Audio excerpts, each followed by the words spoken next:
ইসলামী bank. এইখানে এসে union bank,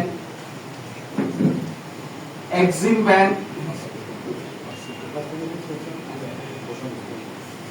union bank, social ইসলামী bank, global ইসলামী bank, first security bank, ইসলামী bank এবং Exim bank, এই পাঁচটা ব্যাংকে একসাথে করেছিলেন।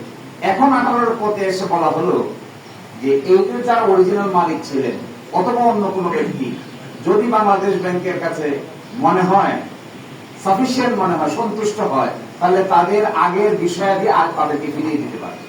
আচ্ছা বলেন তো দেখি, যারা ব্যাংক লুট করে নিল, সব আমানতকারীর টাকা পয়সা নিয়ে গেল, নতুন আইনে তার শাস্তি ছিল, কিভাবে তার শাস্তি হবে, কিভাবে তা রিকভার করা হবে, এই পুরোটাকে এখান থেকে আউট করে দিয়ে ব্যাংক ডাকাতদের কাছেই আবার ব্যাংকে ফিরিয়ে দেওয়া হচ্ছে। যারা ব্যাংকটাকে একেবারে শূন্য করে ফেললো, এক ইসলামী ব্যাংক থেকেই 70,000 কোটি টাকা যারা সরালো।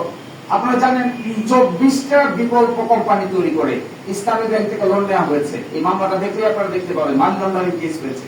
24টা বিকল্প কোম্পানি তৈরি করেছে, তদন্ত